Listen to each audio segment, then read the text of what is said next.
Dari Abi Hurairah radhiyallahu an, Nabi SAW bersabda, 3 kelompok yang tidak akan diajak bicara oleh Allah Subhanahu wa taala pada hari kiamat,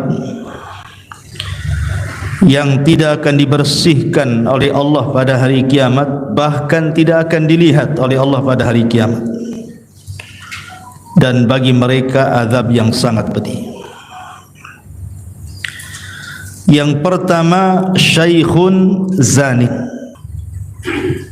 orang tua yang sudah renta tapi masih berzina. Yang kedua, wa malikun kadzdzab, penguasa yang berdusta. Wa ailun mustakbirun, dan orang miskin yang sombong. Dalam riwayat Salman Al-Farisi radhiyallahu an ada tambahan, wal munafiq sil'atahu bi khalifin kadhib, dan orang yang bersumpah atau memudahkan sumpah-sumpah palsu untuk melariskan dagangannya. Ma'asyiral muslimin yang dimuliakan Allah Subhanahu wa taala, 3 perkara ini adalah 3 perkara yang sangat mengkhawatirkan sekali, karena ancamannya sedemikian banyak dari Allah Subhanahu wa taala dan juga Rasulnya. Tidak akan diajak bicara pada hari kiamat, tidak akan dibersihkan, tidak akan dilihat, bahkan bagi mereka azab yang sangat pedih. Berarti sini 4 ancamannya. Pertama, tidak akan diajak bicara oleh Allah Subhanahu wa taala. Jangan lagi Allah Subhanahu wa taala yang mengajak bicara kita. Terkadang kita bicara dengan orang, kemudian orang itu tidak mau diajak bicara, bahkan memalingkan pandangannya, itu sudah sakit bagi kita. Apalagi Allah Subhanahu wa taala yang tidak bicara dengan kita, tentu lebih sakit lagi. Kemudian tidak dibersihkan, maknanya Allah Subhanahu wa taala sama sekali tidak memandang keimanan kita. Jadi apa yang sudah kita lakukan dari amal-amal soleh di dunia ini, Allah Subhanahu wa taala sama sekali tidak menilainya. Ini kan bahaya. Kemudian wala yang duru ilaihi, yang ketiga, Allah tidak akan melihat. Maksudnya melihat dengan kacamata rahmat. Kalaupun dia melihat kita, maka dengan kemurkaannya. Kita saja ada orang yang kita takuti, kemudian dia memandang kita dengan pandangan ancaman saja sudah takut kita ini, apalagi Allah Subhanahu wa taala. Kemudian Allah juga menyediakan azab yang sangat pedih, walahum azabun alim, dan bagi mereka azab yang sangat pedih. Siapa mereka ini? Di sini Nabi SAW mengatakan syaikhun zanin, orang tua yang sudah renta tetapi masih melakukan zina. Ketika para ulama memberikan catatan kepada kalimat syaikhun zanin ini, para ulama mengatakan bahwa kalau seandainya ada 2 orang yang berzina, yang satu anak muda, yang satu orang yang sudah tua, sama-sama berzina, maka dosa zina orang tua jauh lebih besar dibandingkan zinahnya anak muda. Itu maksudnya. Apa alasannya? Yang pertama, kita tahu bahwa usia manusia itu terbatas, terutama umat Nabi SAW dibatasi dengan usia. Kata Nabi SAW, a'maru ummati baina sittina wa sab'in, bahwa umur umatku itu berkisar 60 sampai 70 tahun saja. Wa qalilun ma yajuzu dzalik, sedikit orang yang melampaui 70 itu. Ada tetapi tidak banyak.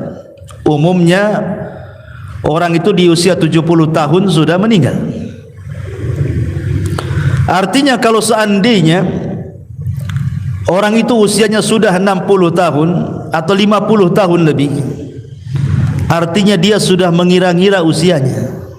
Biasanya orang yang seperti ini harusnya lebih mendekatkan diri kepada Allah Subhanahu wa taala dibandingkan mengumbar syahwatnya.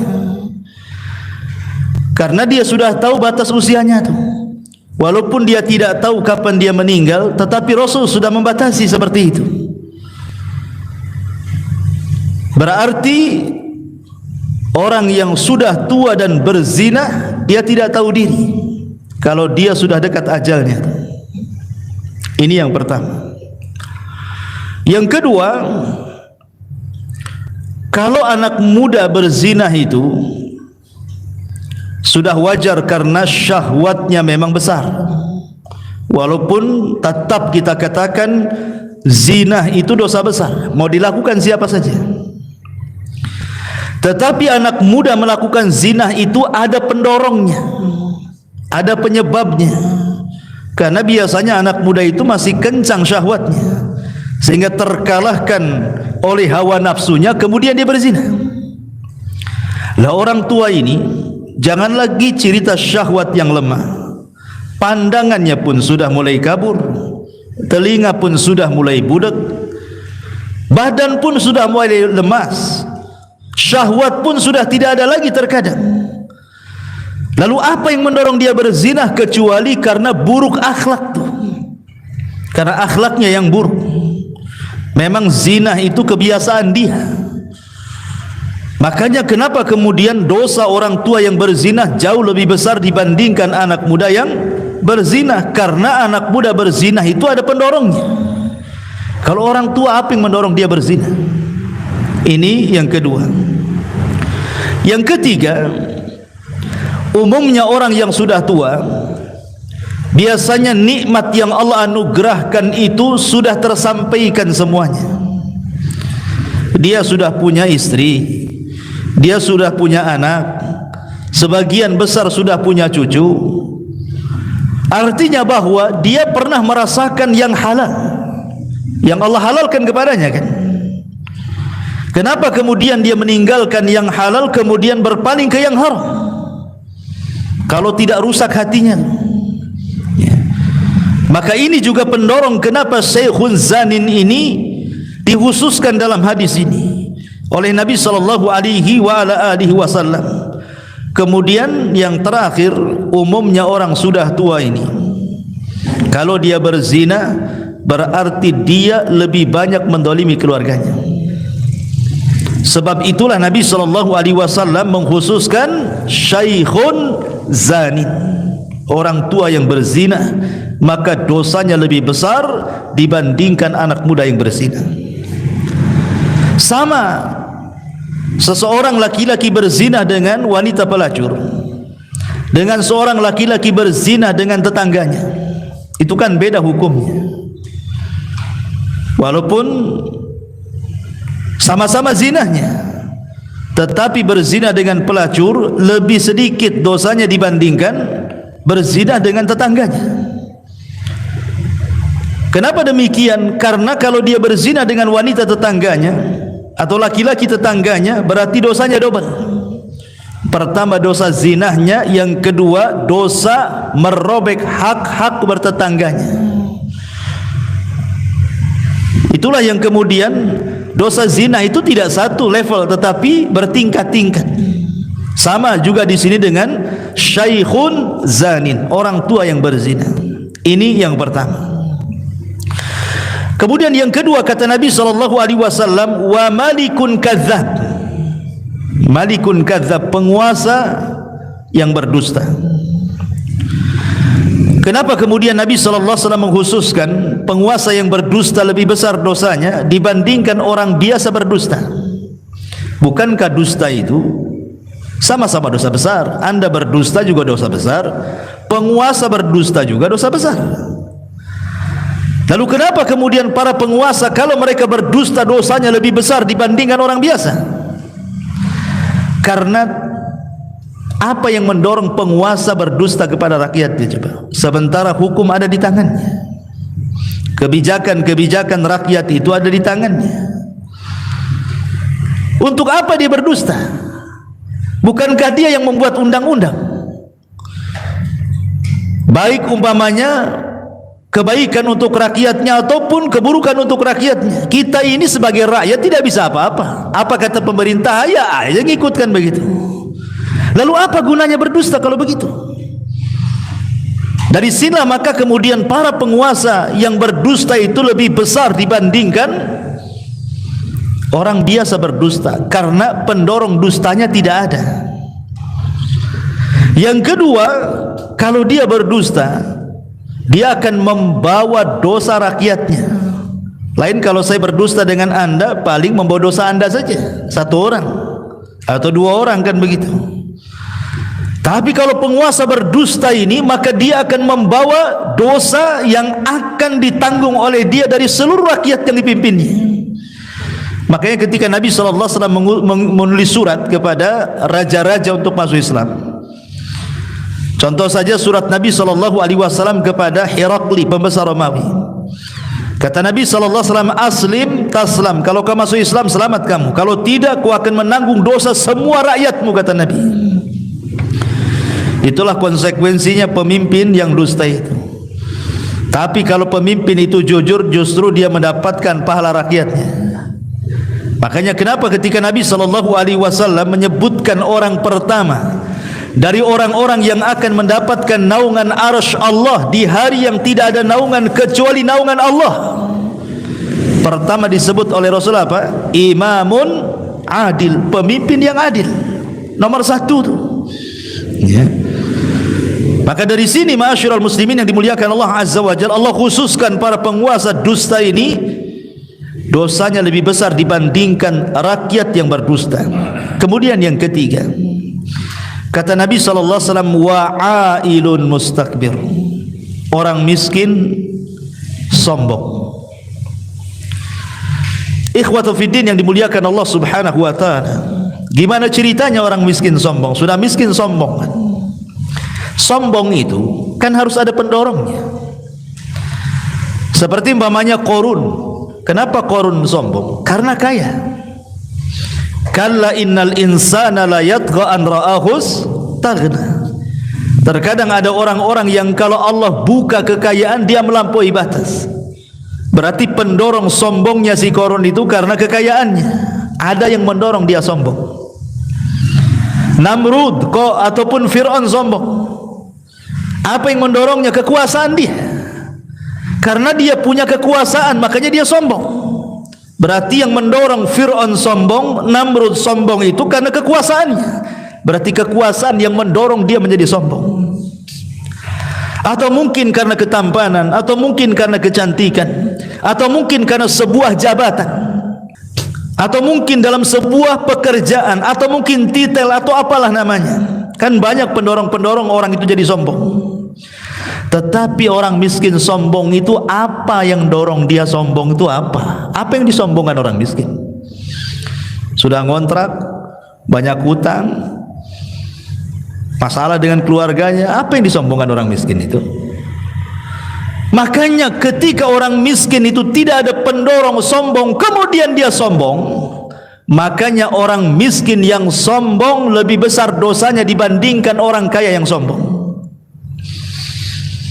Sekali lagi saya katakan, wajar orang kaya sombong itu karena kaya, pejabat sombong karena jabatan, pemimpin sombong karena kepemimpinan, orang ganteng, orang cantik sombong karena punya rupa yang baik. Lah sudah miskin, jelek lagi, cemana yang mau disombongkan? Apa ceritanya? Ya.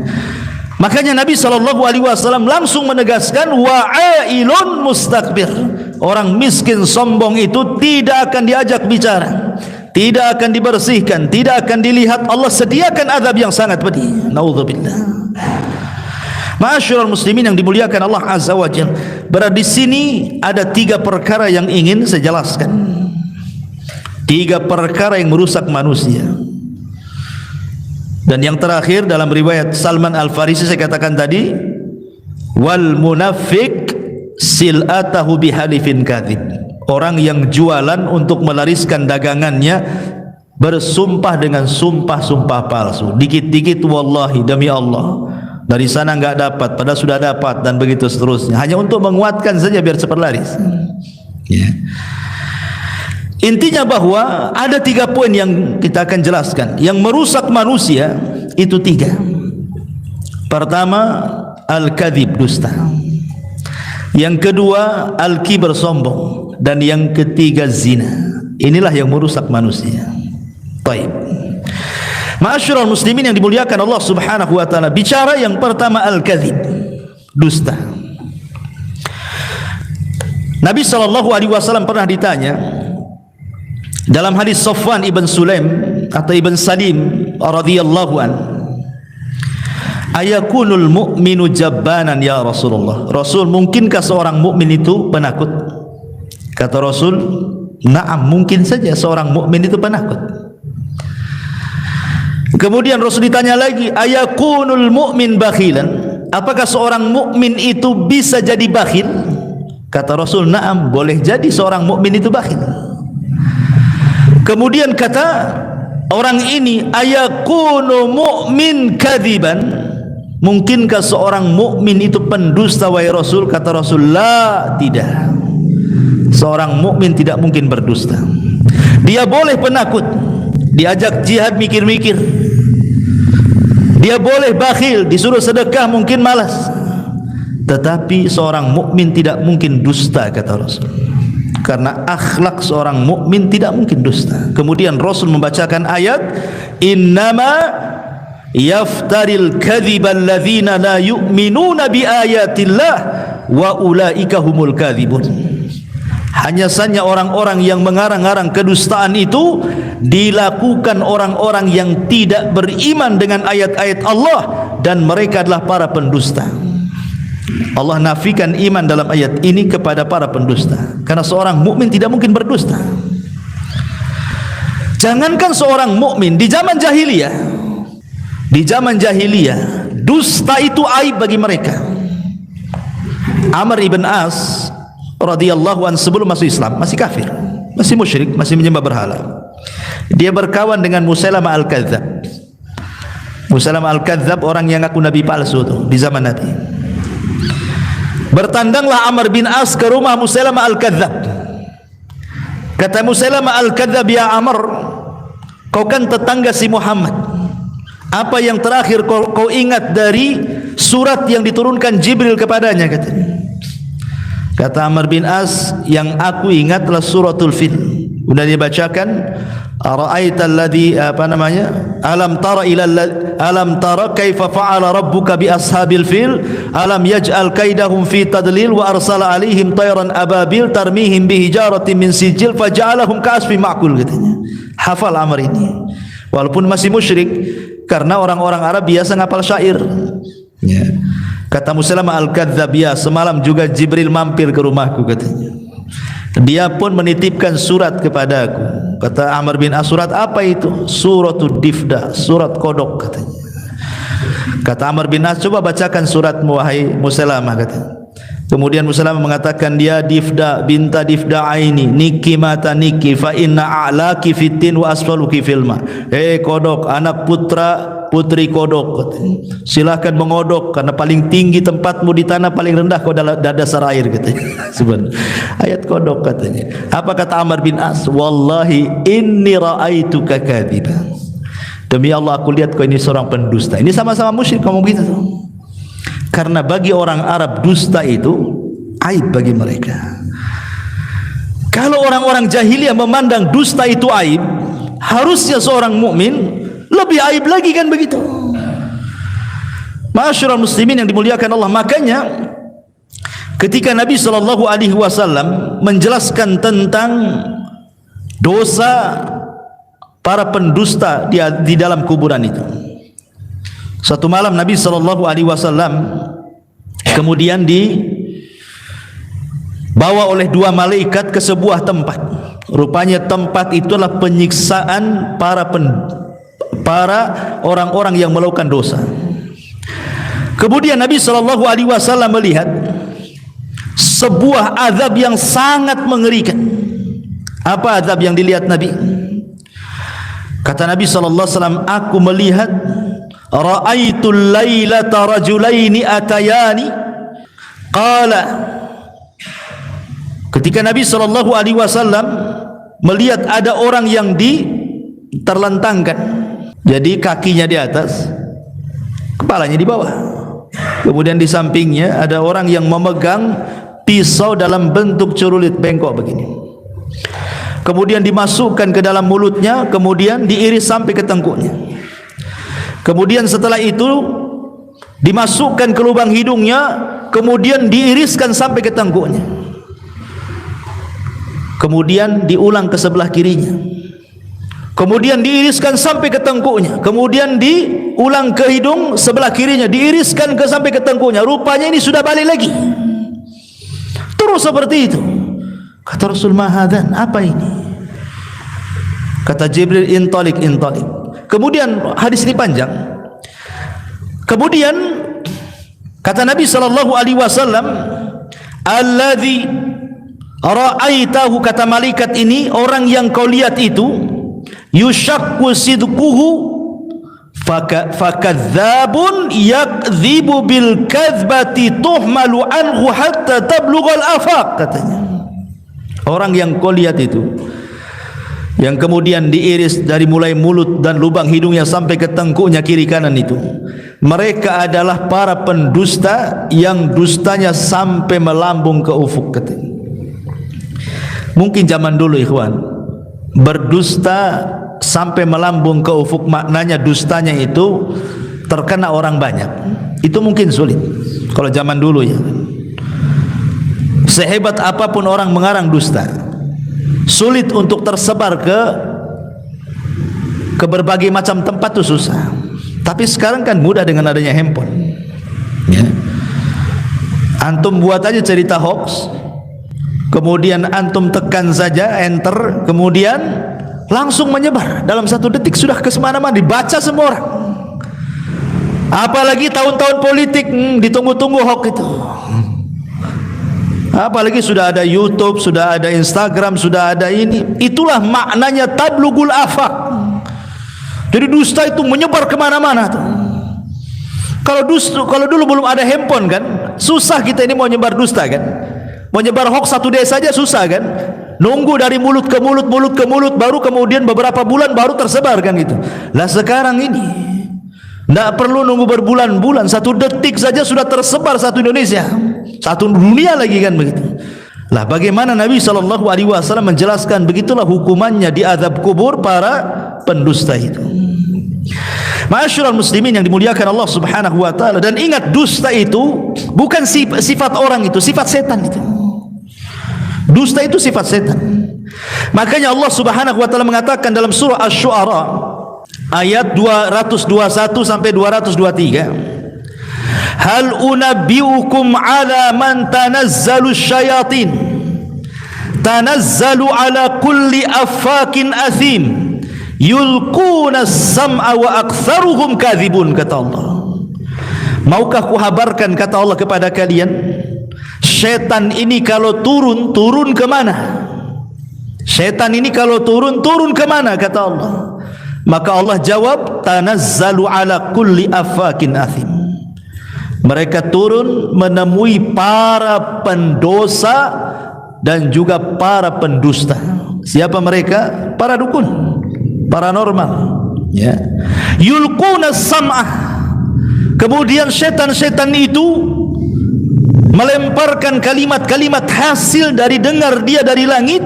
Wa aktsaruhum kadzibun, dan kebanyakan setan-setan itu pendusta.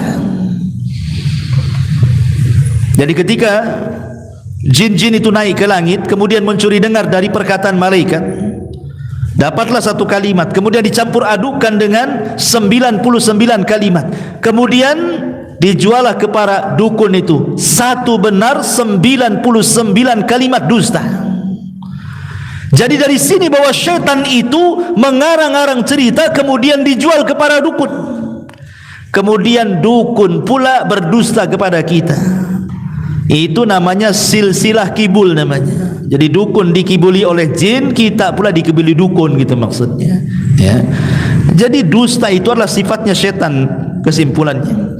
Kemudian juga sifatnya orang-orang munafik. Bahkan Nabi SAW mengatakan bahwa jima' hisal, keseluruhan watak-watak munafik itu adalah kadzib, dusta. Apabila mereka hasad, mereka berdusta. Apabila mereka dengki, mereka berdusta.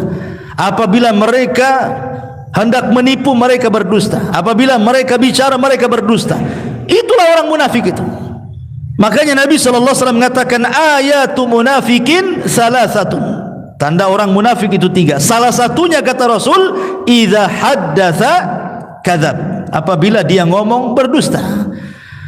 Artinya dusta ini sifatnya orang kafir, sifatnya orang munafik, sifatnya setan, dan begitu seterusnya. Ma'asyiral muslimin yang dimuliakan Allah Subhanahu wa taala, tapi kan dusta ini tingkat-tingkatan. Sama dengan zina juga bertingkat-tingkat kan begitu. Yang paling besar dosanya adalah dusta itu kalau al-kadzibu 'ala Allah wa Rasul. Dia berdusta atas nama Allah dan atas nama Rasulnya. Ini dusta paling besar. Ya. Seperti umpamanya dia menciptakan hukum, Allah mengatakan halal, Allah mengatakan haram, padahal Allah tidak mengatakan ini halal, ini haram. Kita balik hukum Allah. Dan Allah katakan dalam surah An-Nahl ayat 116, Allah mengatakan wala taqulu lima tasifu alsinatukumul kadhiba hadza halalun wa hadza haramun litaftaru 'ala Allahi kadhiba. Maka janganlah kalian mengucapkan sesuatu dan mengatakan ini halal, ini haram, padahal Allah tidak mengatakannya, hanya untuk berdusta atas nama Allah Subhanahu wa taala. Kemudian yang kedua, atau mungkin dia tidak mengatakan seperti itu, merubah-rubah ayat-ayat Al-Quran, yang halal diharamkan, yang haram dihalalkan, dan begitu seterusnya. Boleh jadi mungkin dia mentafsirkan Al-Quran yang bukan tafsirnya dengan kedustaan karena hawa nafsunya.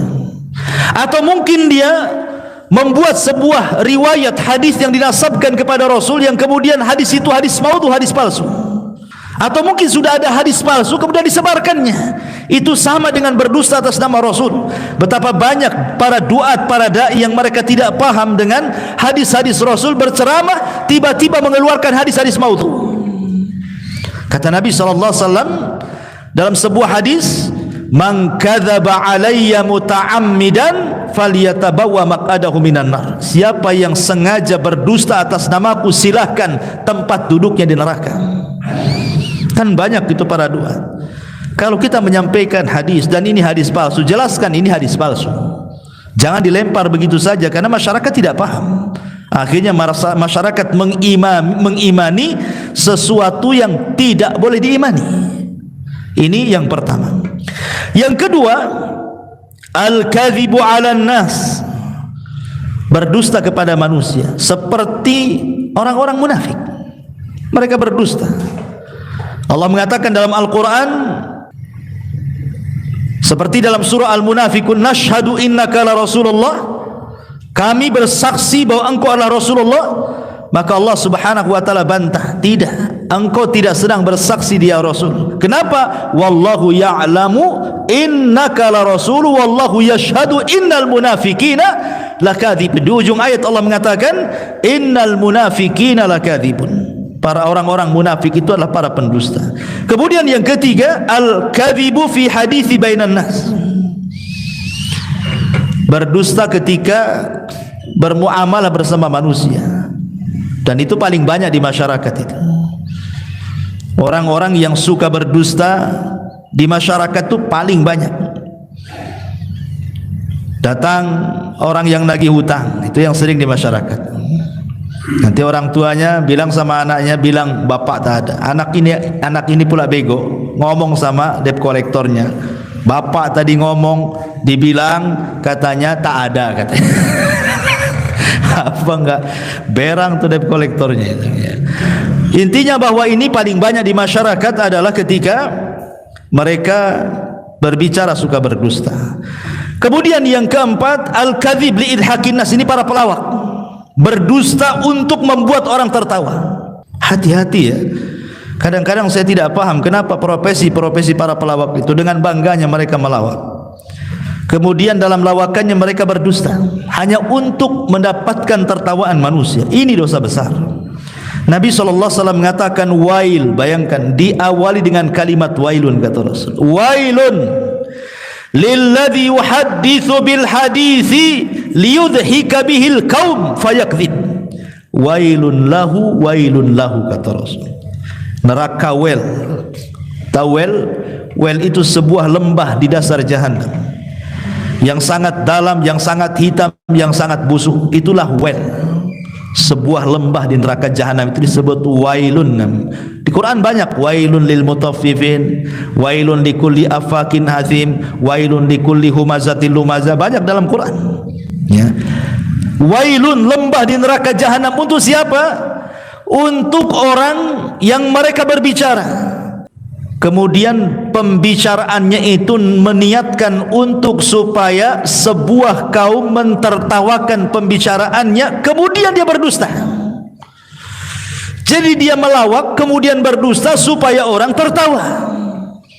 Wail, kata Nabi 3 kali, wailun, wailun lahu, wailun lahu, wailun lahu, katanya. Nauzubillah ya. Kemudian juga yang nomor 5, al-mubalaghatu fil itra' wal madah, atau orang terlampau menyanjung orang. Di zaman dulu banyak orang-orang yang ingin mendekati para pemimpin, para khalifah, sehingga kemudian melantunkan syair-syair walaupun harus berdusta, yang penting khalifah senang, para penjilat ya. Dan itu juga banyak di masyarakat kita. Apabila kita menjagokan pamannya pemimpin tertentu, kemudian memuja-muji, kemudian di-share di shot ataupun di YouTube atau di apa kan, memuji dengan berlebihan kan, padahal berdusta. Oh, si anu itu sudah ini yang sudah dilakukannya selama menjadi pemimpin begini. Enggak ada sebenarnya. Ya ada, tapi sebagian tidak ada. Tapi dia berdusta hanya untuk kemudian kampanye ke sana kemari itu. Ini tidak boleh seperti ini dusta juga, dosa besar. Apa yang Anda cari dari dusta itu sebenarnya ya. Kemudian yang nomor 5, nomor 6, al-kadzibu atau kadzibut tajir fi bayani sil'atihi. Ini juga banyak di pasar-pasar. Dustanya para pedagang biasanya ya, untuk melariskan dagangannya, maka dia rela menyembunyikan aib dagangannya itu supaya laris. Dan itu umum di pasar-pasar, karena pasar itu sendiri adalah tempat perangnya setan. Kata Nabi SAW, syarrul makan aswaquha, seburuk-buruk tempat itu pasar-pasarnya. Tidak ada di dunia tempat yang paling buruk melebihi pasar. Disitulah syaitan menancapkan bendera perangnya. Kenapa demikian? Karena tidak ada dosa di luar pasar kecuali ada di pasar. Yang syirik banyak di pasar, yang taruh raja-raja di warung-warung biar lariskan itu. Dunia perdukunan itu perang di pasar tuh. Yang hasad di pasar, yang dengki di pasar, yang maki-maki, yang merendahkan, yang gibah, semua di pasar ada. Ya. Makanya berlindunglah kalau orang masuk pasar itu. Kemudian yang nomor 9, syahadatuz zur. Ini biasa di persidangan-persidangan. Ya, membayar saksi untuk berdusta, untuk mengambil hak orang lain, naudzubillah. Kemudian juga yang nomor 10, al-mubalaghatu fil mu'arid. Berlebihan ketika membenci orang. Kalau kita benci kepada orang, kadang-kadang dia rela berdusta. Oh, si fulan tuh begini, padahal enggak ada. Ya.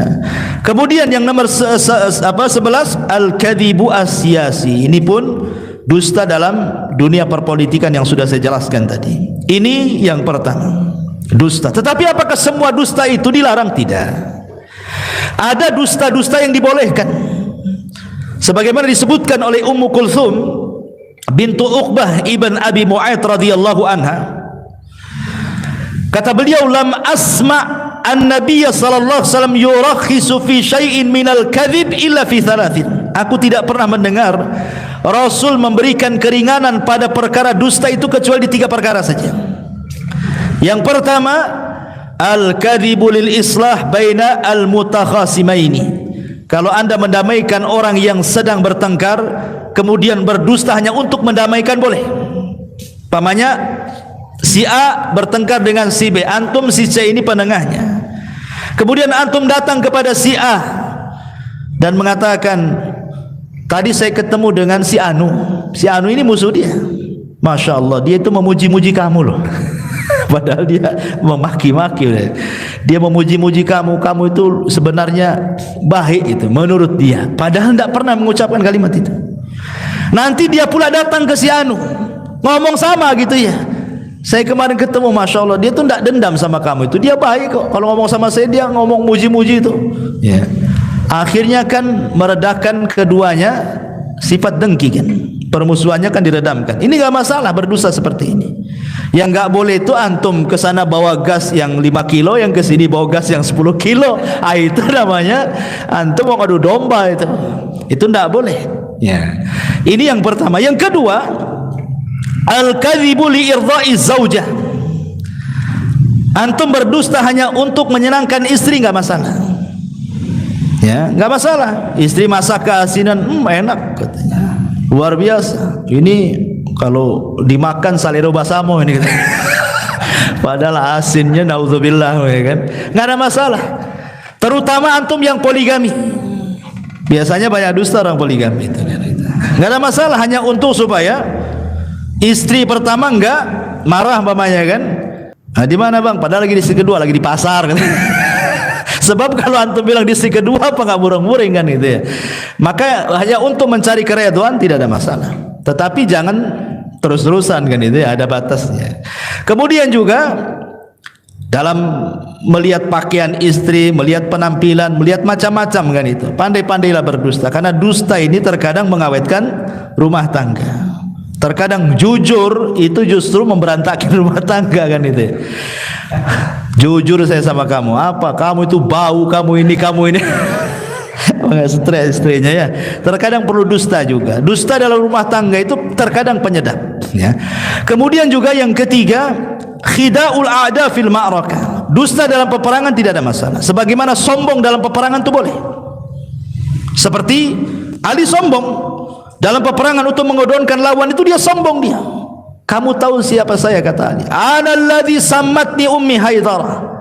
Saya ini orang yang ibuku ngasih nama macan liar. Kau mau apa katanya? Enggak ada masalah. Sombong dalam peperangan enggak apa-apa, tapi di luar peperangan enggak boleh sombong. Dusta dalam peperangan boleh, yang penting musuhnya kalah. Ya, karena Rasulullah mengatakan innal harba kaidun. Peperangan itu tipu daya. Peperangan itu semuanya tipu daya, intinya menang. Makanya perkara-perkara yang di luar peperangan terkadang dibolehkan dalam peperangan. Bohong, sombong itu tidak ada masalah dalam peperangan. Yang penting menang. Ya. Ini hanya 3 perkara dibolehkan seseorang itu berdusta. Atau yang keempat, ada yang menambah, untuk menjaga darah seorang muslim. Ya, menjaga darah seorang muslim. Dia dikejar mau dibunuh, sembunyi di rumah antum. Ya, kemudian tanya yang bunuh, mana dia? Enggak ada, padahal di kamar kan itu ya. Itu juga dibolehkan, wallahu a'lam. Taib. Ini yang pertama, al-kadhib, dusta. Saya pernah terbaca fatwa daripada Syekh bin Baz. Ketika beliau ditanya tentang bagaimana seorang orang tua yang menceritakan sebuah kisah, yang kisah itu kisah fiktif. Kisah enggak ada ceritanya. Enggak ada nyatanya, lain dengan kisah para nabi kan jelas, kisah para sahabat, kisah orang-orang soleh. Ini enggak, dia hanya bercerita, ngarang-ngarang cerita. Ya, seperti kisah si kancil sama si buaya itu kan, si kancil dengan Pak Tani itu, apalah kisah-kisah desa itu. Diceritakan kepada anak supaya mentarbiah anak. Maksudnya supaya anak itu jadi baik, jadi berbuat baik sama orang tuanya. Tapi kisah yang diceritakan itu fiktif. Boleh ditanya bagaimana hukumnya gitu ya. Beliau mengatakan tetap itu dikatakan dusta dan tidak boleh dikatakan halal. Tetapi apakah kemudian dalam niat tarbiyah ini dibolehkan atau tidak? Beliau mengatakan masih dipelajari gitu ya. Artinya bahwa sekelas Syekh bin Baz, seorang alim saja, beliau wara' dalam memfatwakan apakah itu boleh atau tidak kan gitu ya. Apalagi kita gitu. Maka jangan mudah-mudah kemudian seseorang itu memberikan fatwa, kemudian fatwanya itu ternyata tidak berdasar, atau agak-agak menurut dia gitu ya, mungkin agak-agak jawabannya kayak gini. Nggak boleh. Agama ini jangan main agak-agak, harus pasti, karena kebenaran itu ada tolak ukurnya Al-Quran dan Sunnah. Ya. Ma'asyiral muslimin yang dimuliakan Allah Azza wa Jalla. Yang pertama, yang kedua, sombong atau al-kibar. Nabi SAW mengatakan dalam sebuah hadis, yuhsyarul mutakabbiruna amsaladzar yaumal qiyamah fi suratul rijal yaghshahumudz dhullu min kulli makanin yusaquna ila sijnin fi jahannam ila akhiril hadis. Kata Nabi SAW, nanti pada hari kiamat orang-orang yang sombong di bumi itu akan dikumpulkan dan akan dibentuk seperti zar. Zar itu kecil sekali, seperti semut. Jadi orang yang sombong di dunia itu dikecilkan badannya seperti semut. Kemudian dia akan terseok-seok karena takut diinjak orang-orang besar. Coba bayangkan bagaimana Allah Subhanahu wa taala menghinakan para orang-orang sombong ini. Ketika di dunia merasa besar, di akhirat Allah kecilkan badannya sehingga terseok-seok dia, takut diinjak orang. Begitulah al-jaza min jinsil amal. Balasan itu disesuaikan dengan amalannya. Makanya dulu saya ceritakan kepada antum tentang seorang alim namanya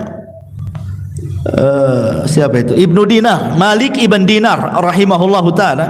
Malik ibn Dinar rahimahullahu taala, ketika ada seorang yang sangat masyhur namanya Muhallib ibn Abi Sufrah. Muhallib ibnu Abi Sufrah, dia seorang jenderal perang, itu ma'ruf, jenderal perang seorang muslim ya.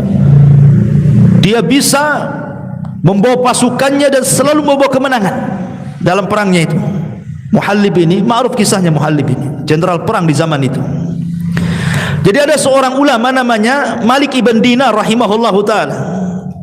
Ketika dia lewat, Muhallib ini lewat di depan dia, tetapi cara jalannya itu seperti orang sombong, membusungkan dada ya. Maka Malik ibn Dinar kemudian tidak suka dan mengatakan, cara jalanmu ini adalah jalan yang Allah murkai, sebaiknya jangan jalan seperti itu, biasa saja ya.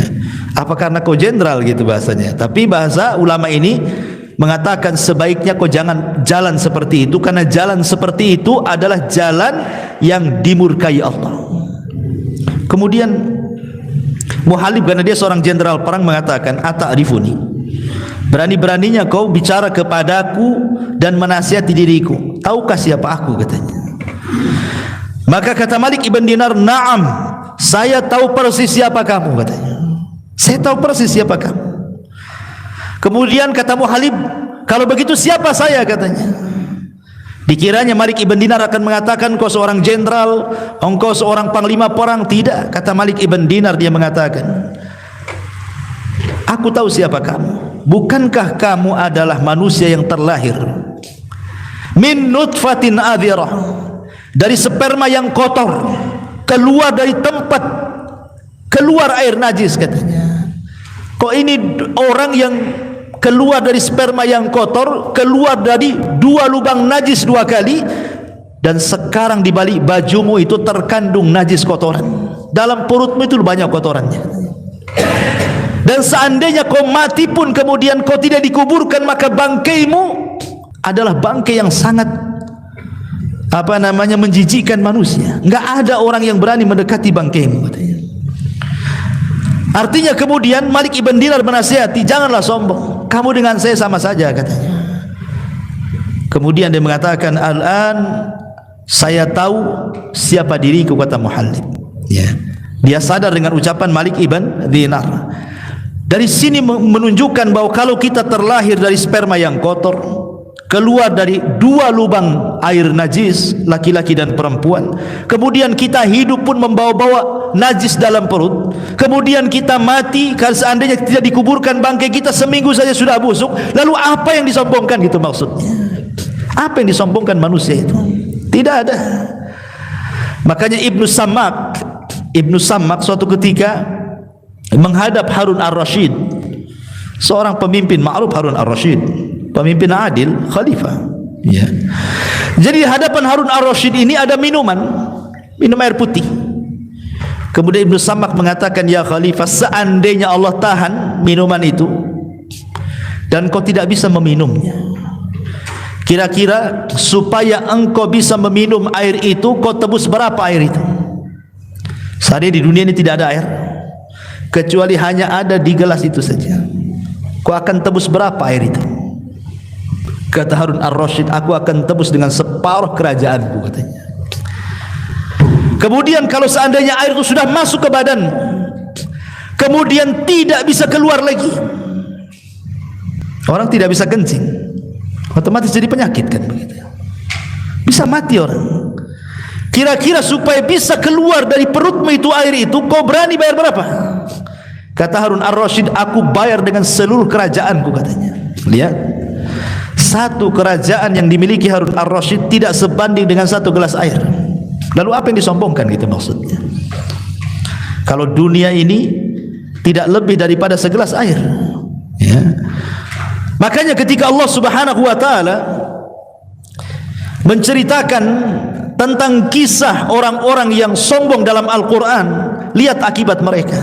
Seperti Qarun saja kan, fa khassafna bihi wa bidarihil ardh, kami tenggelamkan Qarun dan seluruh kekayaannya. Lihat Fir'aun, fa aghraqnahu, kami tenggelamkan dia. Lihat Namrud, dihukum 40 tahun, dimasukkan satu ekor nyamuk ke lubang hidungnya, bersarang 40 tahun di otaknya. Namrud tersiksa. Matinya Namrud itu gara-gara dipukul sendal. Namrud itu mati gara-gara dipukul sendal, ya. Kenapa? Untuk menghilangkan binatang yang ada di kepala, seekor nyamuk loh, bersarang di otaknya 40 tahun. Dia minta kepada pembantunya setiap hari dipukul sandal. Tapi Allah Subhanahu wa taala tidak keluarkan sebagai azabnya, akhirnya mati gara-gara sandal. Itu Namrud yang sombongnya, naudzubillah, ya. Begitulah orang sombong, ma'asyiral muslimin yang dimuliakan Allah Subhanahu wa taala. Makanya Rasul tidak suka dengan orang-orang sombong. Di zaman Rasul ada Abi Dzar Al-Ghifari mencela Bilal bin Rabah. Abi Dzar Al-Ghifari seorang sahabat, ya. Dia mengatakan kepada Bilal ibn Rabah, ya ibn Sauda, katanya, wahai anak orang hitam. Apa kata Nabi sallallahu alaihi wasallam? Ya Abu Dzar, a'ayyartahu bi ummi, a'ayyartahu bi ummi. Apakah engkau mencela Bilal dengan ibunya? Innaka mru'un fika jahiliyah, dalam hatimu itu ada kejahilian, kata Rasulullah. Rasul tidak suka. Ini seorang sahabat, ya. Tidak bisa, karena datangnya Islam itu untuk menyetarakan antara si hitam dengan si putih, antara si Arab dengan non-Arab. Semua sama dalam Islam itu. Makanya kenapa Nabi SAW ketika khutbatul Arafah mengatakan, la fadla bainal Arabi wal A'jam walal aswad alal ahmar illa bitaqwallah, katanya. Tidak ada beda antara si hitam, si merah dan si putih. Tidak ada beda antara anda orang Arab atau non-Arab. Yang membedakan kalian hanyalah takwa, kata Rasul. Datangnya Islam inilah yang kemudian menyetarakan semua manusia. Lalu apa yang disombongkan dalam Islam? Makanya kenapa kemudian banyak orang-orang yang tidak suka dengan dakwah Rasul akhirnya jadi munafik. Contohnya siapa? Ubay ibn Khalaf, ya. Abdullah ibn Ubay ibn Khalaf, tokoh munafik, dulunya sangat dibanggakan oleh dua kabilah besar, Khazraj dan Aus, kan, sebelum kedatangan Rasul dari Mekah ke Madinah. Bahkan dijagokan akan memimpin dua kabilah besar Ansar sebelum masuk Islam mereka. Datang Nabi, rupanya kabilah Ansar dua-duanya masuk Islam, Khazraj dan Aus itu. Kemudian Islam menyatarakan mereka semuanya. Akhirnya Abdullah ibn Ubay tidak lagi dihormati, kan? Karena apa? Semua sama dalam Islam itu. Mau anda pemimpin, kami rakyat. Mau anda pejabat, kami orang biasa. Mau anda kaya, kami miskin. Semua sama. Sejak itulah akhirnya Abdullah ibn Ubay dendam kepada Rasul. Akhirnya jadi munafik dia, ya. Ma'asyiral muslimin yang dimuliakan Allah Azza wa Jalla. Taib. Sombong ini banyak pengaruhnya. Di antaranya ikhwatu fiddin muliakan Allah Azza wa Jalla, persis kata Nabi SAW ketika ditanya apa itu sombong, kata Rasul, batrul haq wa ghamdun nas, menolak kebenaran. Semata-mata menolak kebenaran itu sudah dianggap sombong. Menolak Quran, menolak hadis itu sombong orang itu. Yang kedua, merendahkan manusia, karena biasanya orang sombong itu dia cuek dengan orang. Kalau antum ingin tahu orang kaya sombong itu, ngobrol dengan dia. Ya, ngobrol dengan orang-orang kaya itu. Kalau dia tidak punya perhatian dengan antum, ya antum dicuekinnya, antum sekedarnya, itu sombong itu orang itu. Tidak memandang, apalagi wajah dia kemana, wajah antum kemana, kan itu ya. Ya. Seperti itu ikhwan. Na'udzubillah ya. Kemudian juga su'u muamalatin nas. Biasanya orang sombong itu buruk muamalahnya, sangat buruk muamalahnya. Ketika ada seorang laki-laki minta izin kepada Nabi SAW, kemudian kata Nabi kepada Aisyah, bi'sa akhul asyirah, seburuk-buruk orang yang datang itu dia wahai Aisyah, katanya. Kemudian ketika datang orang ini, tiba-tiba Nabi SAW senyum-senyum, tertawa-tertawa. Aisyah heran gitu. Kata Aisyah, Nabi SAW, tadi kau mengatakan seburuk-buruk orang dia, ketika dia sudah datang kau tajamul pula, artinya berpura-pura pula, kan itu. Tidak menunjukkan bahwa dia itu orang jahat, katanya kan. Padahal yang datang ini orang munafik. Sampai-sampai Rasul mengatakan ketika datang Hasan Husain, dicium sama Nabi. Orang ini mengatakan, ya Rasulullah, saya punya 10 anak, laki-laki dan perempuan, tidak ada yang aku cium satupun, katanya. Maka kata Nabi SAW, ciumlah mereka. Jangan sampai Allah mencabut rahmat di hatimu, maka tidak akan turun rahmat dari langit kepadamu, katanya. Irhamu man fil ardi yarhamukum man fis sama. Sayangi orang yang di bumi, maka yang di langit akan menyayangi kamu, katanya. Lihat orang sombong itu tidak punya rahmat dalam hatinya, ya, tidak punya rahmat sama sekali, karena muamalahnya buruk orang-orang seperti itu. Makanya kenapa Nabi SAW sangat mengajarkan tawadhu dan membenci kesombongan. Sampai di akhir hayatnya loh, sebelum wafatnya Rasul, itu di akhir khutbah beliau, sebelum beliau wafat, beliau naik mimbar. Kemudian kata Nabi SAW, man kuntu dharabtu dhahran fahadha dhahri, kata Rasul. Siapa yang dulu ku pukul punggungnya, ni punggungku, pukul sekarang. Wa man akhadtu malan fahadha mali falyaqtas minhu falyakhudh minhu. Siapa yang dulu ku ambil hartanya, ini lo hartaku, ambil sekarang, katanya. Wa man syatamtu irdan fahadha irdi falyaqtas minhu. Atau yang dulu pernah ku caci, ku maki, ku rendahkan, ku gibah, nih kehormatanku, caci sekarang. Itu sebelum wafatnya Nabi. Nabi ingin mengajarkan kepada kita bahwa begitulah sikap tawadhu, gitu dia. Nabi ingin tawadhu, bukan mentang-mentang dia Nabi kemudian suka-suka dia mendolimi rakyatnya, tidak. Rasul tetap minta dikisos. Sampai dari kerumunan orang itu ada laki-laki tiba-tiba berdiri, saya siap mengkisos anda wahai Rasul. Wah, satu masjid ribut sahabat, siapa yang berani? Nabi lagi sakit, tiba-tiba ada yang berani kemudian mengatakan, ana ya Rasulullah, saya wahai Rasul. Ya, ala dha'fir riwayah, walaupun sebagian ulama melemahkan riwayat ini. Rupanya kata Rasul, maju-maju kamu. Makin dekat, makin kenal Rasul. Lah, rupanya dia adalah siapa? Dia adalah orang yang didoakan Nabi SAW, Uqasah ibn Mihsan. Yang ketika Rasul menyebutkan 70.000 orang yang masuk surga tanpa hisab dan azab, kata Uqasah, Rasul doakan aku. Kata Uqasah, kata Rasul, hai Uqasah, engkau termasuk mereka, katanya. Semua sahabat nunjuk juga, kami juga wahai Rasul. Oh tidak, sudah dahului Uqasah, kata Rasul. Jadi Uqasah ini makin dekat. Lah, kau kan Uqasah, wahai Uqasah, bukankah aku sudah mendoakan kamu dengan masuk surga? Kata Uqasah, iya, karena engkau yang bicara wahai Rasul, kau minta dikisos, ya aku ingin kisos lah, kan itu. Kemudian kata Rasul, apa salahku kepadamu? Kata Uqasah, Rasul, dulu waktu kau bariskan kami, badanku agak ke depan, dan ketika itu aku tidak berpakaian, kau ambil tongkat, kau pukul perutku, katanya. Aku ingin memukul perutmu, katanya. Wah, ramai para sahabat nih kan. Uqasah memukul perut Nabi. Datang Ali, datang Fadl, datang Abbas, datang Hasan, Husain, banyak para sahabat mengatakan, Rasul, biar kami saja yang dikisos dia, katanya. Kata Rasul, jangan, biarkan Ukasha, katanya. Akhirnya kata Rasul, ambilkan tongkat. Diambilkan tongkat, ambil nih Ukasha tongkat. Kata Ukasha, ya Rasulullah, waktu kau pukul perutku, aku tidak pakai baju, katanya. Kau harus melepaskan baju, katanya. Dia lepas baju Nabi, saya bayangkan. Ketika sudah diayunkan, apa enggak tegang satu masjid itu, ikhwan? Ini Ukasha berani memukul perut Nabi. Wah, itu luar biasa. Jadi tongkat lagi diayun-ayun begini, tiba-tiba lagi tegang-tegangnya dilemparkan tongkatnya, kemudian dia pun memeluk Nabi SAW dan mengatakan, ya Rasul, bukan itu yang saya kehendaki. Aku sudah merasakan akan dekatnya ajalmu. Aku ingin orang yang pertama kali bersentuhan kulitku dengan kulitmu, katanya. Nah, itu siasatnya Ukasha rupanya, ya. Tapi lihat bagaimana Nabi SAW mengajarkan tawadu seorang pemimpin, ya. Bahkan Nabi Sulaiman yang kemarin kita sudah ceritakan kan, mana Hudhud, katanya. Nggak ada Hudhud. Oh, awas saja kalau datang, katanya. Ku sembeli dia atau ku azab, atau dia bawa alasan yang jelas. Ngasih pilihan, ya. Bisa saja Sulaiman kalau pemimpin yang diktator, mana Hudhud udah datang disembeli kan, begitu ya. Tapi Sulaiman masih mendengarkan alasannya, didengerin baik-baik. Kenapa kau pergi? Kenapa kau gaib, kan gitu.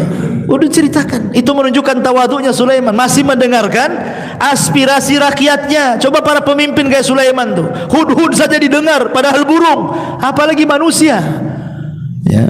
Ma'asyiral muslimin yang dimuliakan Allah Azza wa Jalla. Kemudian juga min asari takabur adalah aqlu huquqin nas bil batil. Biasanya pengaruh sombong itu suka memakan hak-hak manusia secara zalim. Umumnya orang sombong seperti itu. Ya, ingat ketika Imam Zahabi yang sudah saya ceritakan dulu menceritakan tentang kisah orang zalim, seorang preman yang zalim, yang sombong, merampas apa? Merampas ikan nelayan. Itu disebutkan dalam kitab Al-Kabair karya Imam Zahabi rahimahullahu taala. Jadi ada orang preman sombong, zalim, dia jalan-jalan di pinggir pantai. Datanglah satu nelayan, ini baru datang, rupanya cuma dapat ikan satu. Itu pun untuk makan dia dan keluarganya dan anak-anaknya. Dengan sombongnya kemudian si preman ini menarik baju nelayan, kemudian mengancam, serahkan ikanmu atau kubunuh, katanya. Karena ketakutan, diserahkanlah ikannya itu. Ikan sudah mati kan, satu-satunya ikan itu dari hasil tangkapannya. Oh, dengan sombong, dengan bangganya sang preman ini membawa ikan ini balik mau dimakan sama dia. Di tengah jalan Allah takdirkan ikan itu hidup, kemudian menggigit tangannya. Dia kira gigitan ikan itu biasa-biasa saja, ya berdarah begitu ya biasalah, ya. Kemudian dimasak, dimakan sampai kenyang. Rupanya gigitan ikan itu berbisa. Di malam harinya barulah dia merasakan gigitan ikan itu. Dia merasakan sakit yang tidak tahu sakitnya kecuali Allah. Menjerit di malam hari, saking sakitnya itu, karena jarinya digigit ikan itu. Akhirnya keesokan harinya tidak tahan, dia datang ke tabib. Dia menceritakan, ya tabib, saya kegigit ikan nih, kok bisa sakitnya seperti ini? Kemudian diperiksa sama tabib, kata tabib, itu adalah bisa yang paling buas dan tidak bisa disembuhkan kecuali diamputasi telapak tangan, kecuali dipotong sininya. Mau tidak mau harus dipotong, ya. Akhirnya betul-betul dipotong, ya. Dikiranya sudah sembuh tuh, rupanya setelah dipotong beberapa hari setelahnya sakit lagi sampai menjalar ke sikut dia. Datang lagi ke dokter, kata tabib ini harus diamputasi ini, katanya, sampai ke sikutnya sini. Akhirnya dipotong sikutnya. Dikiranya sudah sembuh, rupanya sudah sembuh sampai menjalar lagi ke tempat tenaganya ini. Akhirnya sang dokter ini heran karena dia sering menangani penyakit itu, tidak separah ini masalahnya. Jadi dokter ini ngomong, sebenarnya kamu itu kenapa? Apanya sekedar digigit ikan saja, katanya. Enggak mungkin, mungkin ada cerita yang lain lah, katanya. Jadi sang preman yang sombong ini baru bercerita dia, sebenarnya bukan itu ceritanya. Itu ikan yang aku makan, yang menggigit jariku di awal pertama itu adalah ikannya nelayan. Perlu diceritakan dari awal sampai akhir. Kata dokter, inna lillahi wa inna ilaihi rajiun. Coba sebelum kau datang untuk diamputasi pertama kali telapak tanganmu, kau minta maaf dulu sama nelayan itu, maka sembuh penyakitmu katanya. Gak perlu kau dipotong-potong kayak gini tanganmu katanya. Sebelum aku potong habis tanganmu, sebaiknya kau cari nelayan itu, minta maaf katanya. Aku dicari-cari nelayan itu sampai akhirnya ketemu, ya. Kemudian dia mengatakan, samihni ya fulan, maafkan aku wahai fulan. Nelayan ini bingung, ya. Kemudian kata lain, siapa kamu? Aku nggak kenal. Aku yang ngambil ikanmu dulu katanya. Tolonglah maafkan dalam kondisi aku seperti ini katanya. Akhirnya karena melihat iba kasihan juga, nelayan ini memaafkannya. Cuman sebelum pergi, si preman sombong ini, si preman songong ini, bukan sombong saya lagi, songong lagi dia. Dia mengatakan kepada sang nelayan ini, wahai sang nelayan, aku ketika mengambil ikanmu, aku lihat mulutmu bergerak-gerak katanya. Apa dulu yang kau ucapkan? Doa apa yang kau ucapkan kepadaku katanya? Aku lihat mulutmu bergerak-gerak dulu itu. Kata lain, tidak ada, aku nggak ngomong apa-apa katanya. Ya, kecuali hanya satu. Ya Allah, aku ini orang lemah di hadapan kau orang kuat, tolong tunjukkan kekuatanmu. Hanya itu saja. Arini kuwataka, tunjukkan kekuatanmu. Itu saja. Rupanya Allah betul-betul menampakkan kekuatannya. Itulah lihat balasan orang yang sombong, suka mengambil hak orang lain, gitu ya. Ini yang kedua. Kemudian yang terakhir, az-zina. Ma'asyiral muslimin yang dimuliakan Allah Subhanahu wa taala. Al-Imam Al-Makhul, seorang ahli tafsir. Kalau antum baca kitab tafsir, banyak perkataan Makhul rahimahullahu taala. Ketika dia mentafsirkan surat Al-Hujurat ayat 4, laha sab'atu abwab, bahwa neraka itu memiliki laha sab'atu abwab, sorga itu memiliki 7 pintu dan neraka itu memiliki 8 pintu. Apa kata beliau? Yajidu ahlun nar yajidu ahlan nar raihatan muntinatan. Jadi ketika Allah menyebutkan tentang 7 pintu sorga, jadi penduduk sorga itu mereka mencium bau penduduk neraka yang sangat busuk sekali. Fayaqulun, maka mereka pun mengatakan, bau siapa ini kok bau sekali? Ya, fayuqalu lahu, maka dikatakan kepada mereka, hadhihi rihu furujiz zina. Inilah bau busuk yang keluar dari kemaluan-kemaluan para pezina. Coba, penduduk sorga mereka mencium bau yang luar biasa. Kemudian dikatakan ini bau apa? Ya. Kemudian dikatakan itulah bau dari kemaluan-kemaluan para pezina dari neraka katanya. Ya, bagaimana busuknya para pezina pada hari kiamat, ya. Ma'asyiral muslimin yang dimuliakan Allah Azza wa Jalla, bahkan disebutkan dalam hadis Ibnu Umar radhiyallahu an, ketika Nabi sallallahu alaihi wasallam menasihati orang-orang muhajirin, salah satunya kata Nabi SAW dalam nasihat beliau, lam tadharil fahisha fi qaumin qattun hatta yu'linu biha illa fasha fihimut ta'un wal auja allati lam takun madat fi aslafihimul ladzina madaw. Tidaklah sebuah perzinahan ini merajalela, bahkan terang-terangan, seperti hari ini kan terang-terangan, ya, kecuali akan disebar penyakit taun atau penyakit-penyakit yang belum pernah terjadi sebelumnya, atau al-auja, penyakit-penyakit yang belum pernah terjadi di zaman Rasul ada di zaman sekarang, ya, seperti penyakit AIDS, ya kan, dan penyakit-penyakit yang semacamnya. Sampai hari ini belum ada obatnya kan. Padahal para profesor, para penemu, para orang cendikiawan, orang-orang ahli kesehatan dunia, ya, mereka sudah meneliti di lab-lab hebat mereka, baik di Jepang sampai ke barat, belum ada obatnya sampai hari ini. Kenapa tidak ditemukan obat? Bukankah Allah menurunkan penyakit, Allah juga turunkan obatnya? Kenapa untuk penyakit ini tidak ada obatnya kan? Ya. Sebenarnya kita katakan bahwa berkumpulnya kalian wahai para profesor, para dokter untuk menemukan obat ini percuma saja sebenarnya. Karena yang sedang Anda lawan itu bukan melawan penyakit, bukan melawan bakteri, bukan. Yang Anda sedang lawan itu Allah Subhanahu wa taala. Kalau melawan bakteri boleh jadi mungkin bisa ditemukan obatnya. Corona ada obatnya, ya kan? Tetapi yang sedang anda lawan ini bukan siapa-siapa, Allah. Sekalipun kemudian ditemukan obatnya, Allah kirim lagi tentaranya yang lain kan, bakteri yang lain yang lebih ganas daripada AIDS kan, bisa saja terjadi. Tentara Allah itu di mana-mana, ya. Makanya Nabi SAW 14 abad yang silam sudah mengatakan, kalau itu sudah terang-terangan namanya LGBT, perzinahan, homoseksual dan yang semacamnya, ingat akan dikirim berbagai macam penyakit yang belum ada di zaman Rasul, ada di zaman kalian katanya. Dan itu sudah terbukti. Sudah terbukti. Ya.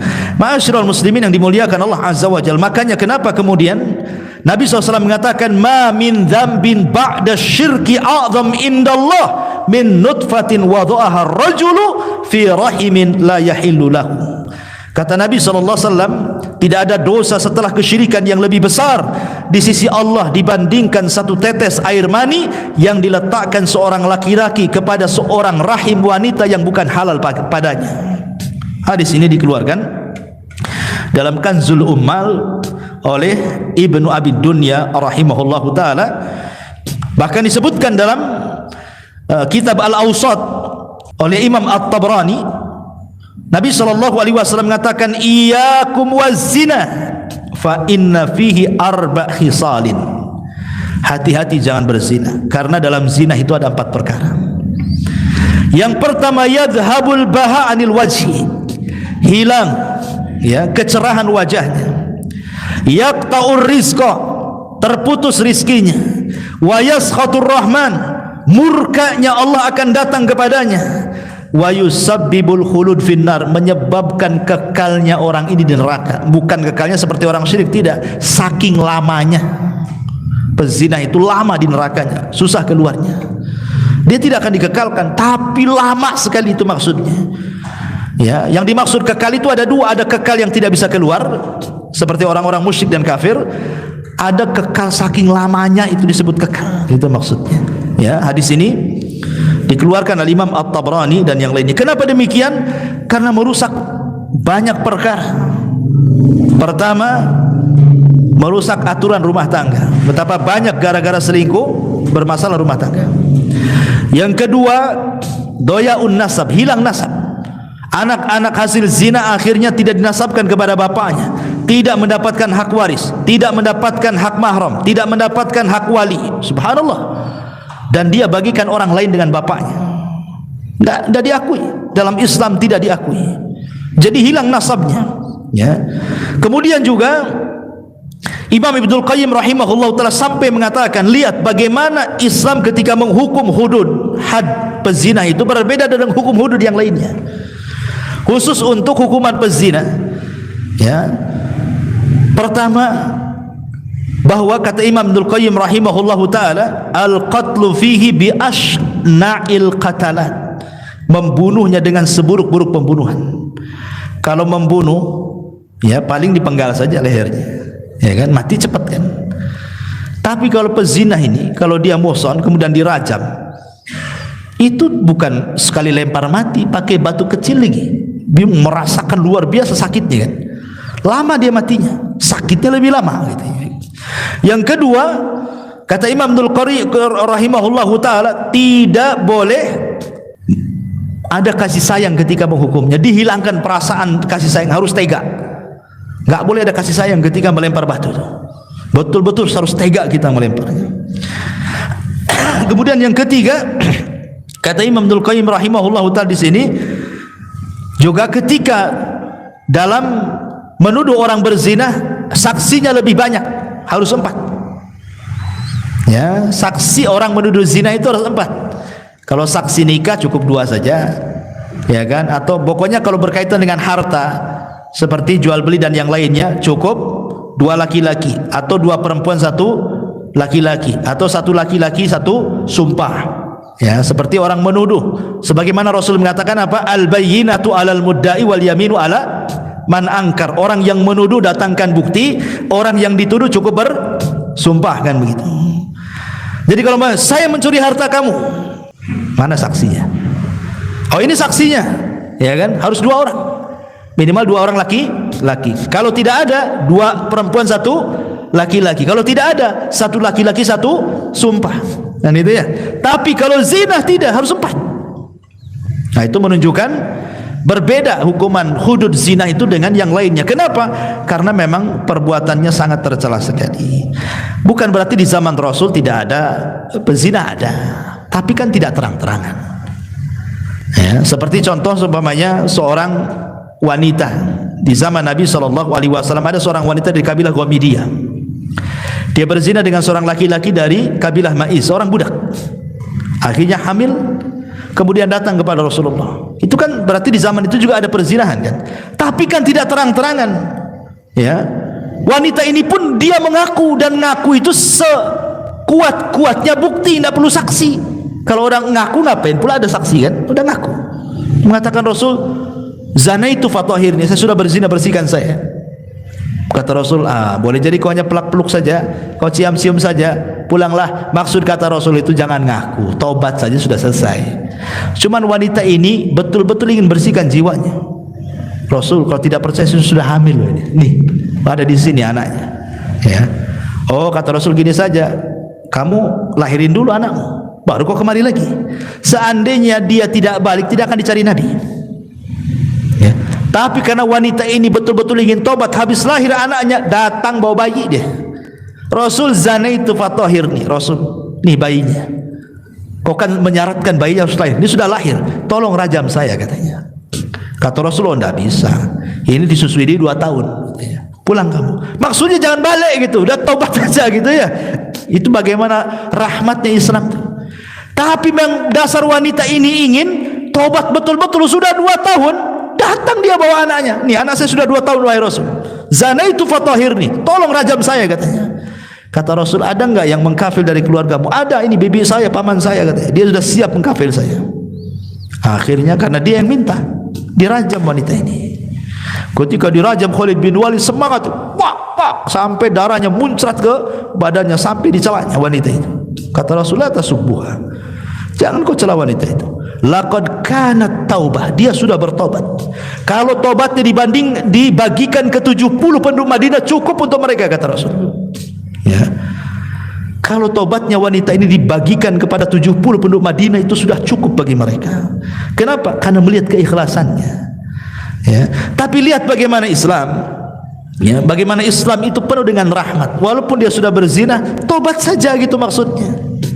Dan kalau sudah bertobat bukan dikatakan pezina lagi, nggak boleh. Kalau dulunya dia pezina kemudian bertobat, jangan dibilang pezina, tidak. Dia sudah tobat, dia jadi wanita baik-baik lagi. Karena tobat itu menghapuskan dosa yang sebelumnya, sebagaimana Islam juga menghapuskan dosa kekufurannya. Nah, inilah di antara 3 dosa yang disebutkan dalam hadis Nabi sallallahu alaihi wasallam. Wallahu a'lam bishawab.